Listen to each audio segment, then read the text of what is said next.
Bonjour à tous et bienvenue dans cette nouvelle série de vidéos où je vous partage un projet de création d'un expert advisor, de la logique de la stratégie jusqu'à la validation finale, où il y a toutes ces étapes de ce qui est souhaité.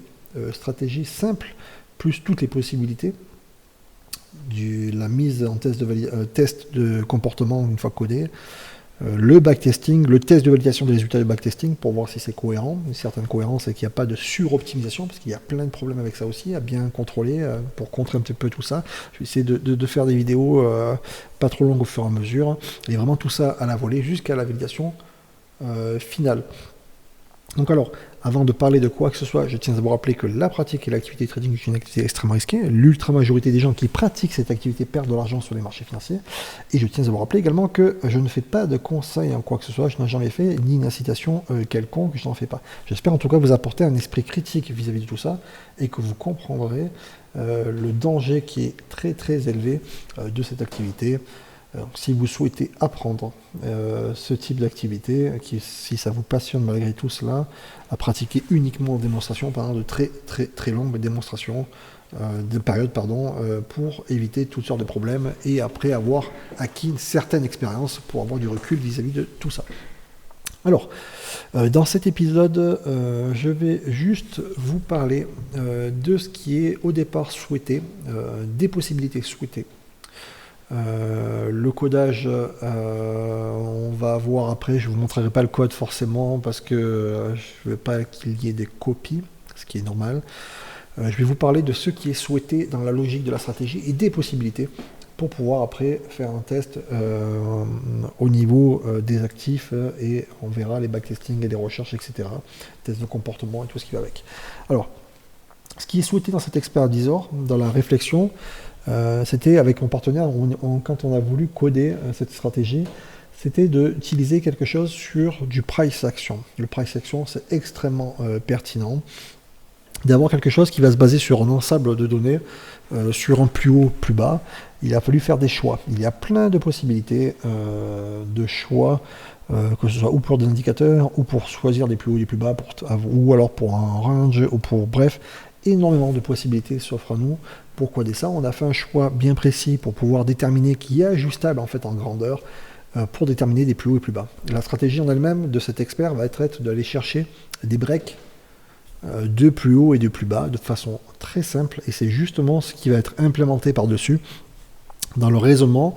C'est les possibilités sous forme en gros d'un outil qui va permettre de balayer au niveau des filtres de l'indicateur qui va être implémenté, qui est perso, un indicateur perso modifié, qui va être implémenté à l'intérieur, qui va permettre de filtrer et de vérifier certaines amplitudes au niveau des stop TP. Donc vraiment, il y a quelque chose qui est recherché par rapport à ça.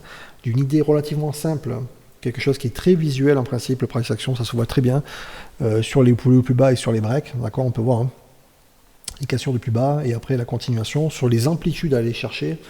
Bref, il faut que cet expert advisor réponde à pas mal de questions pour pouvoir potentiellement aller rechercher des choses au niveau de l'exploitation personnelle de l'idée. En fait, quand on a cette idée de dire tiens, il me faut ça, je le veux qu'il soit capable de ça et de pas mal de critères pour que j'ai un large éventail de possibilités, pour que cet outil, après, j'ai une stratégie d'utilisation à aller chercher et exploiter des actifs de façon favorable. Donc il y a vraiment tout un raisonnement par rapport à tout ça, parti sur quelque chose de relativement simple qui est du price action. Il y a énormément de stratégies sur du price action différentes et le tout est d'avoir, au final, c'est pas une histoire d'avoir raison, le tout est d'avoir et de savoir l'exploiter avec une stratégie d'utilisation favorable. Alors, donc il y a au niveau forcément un TP, un stop loss, comment ça peut être calculé et utilisé, les possibilités de quand le trailing stop va se mettre en route, les possibilités de l'indicateur qui va filtrer, en tout cas pour si c'est une tendance, etc. Donc là, je vous l'ai dit, c'est un indicateur perso modifié, intégré à l'intérieur. Tout ce qui va avec des possibilités de renforcement de position. Alors, ce n'est pas ni du grid, ni du martingale, tout ce qu'on peut trouver, des trucs qui sont extrêmement dangereux et qui ne servent strictement à rien.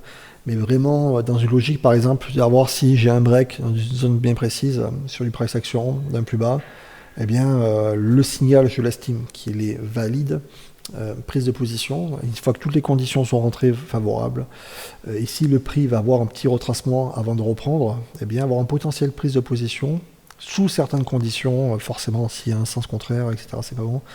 Un petit renforcement en proportion, une certaine proportion pour aller chercher après la reprise.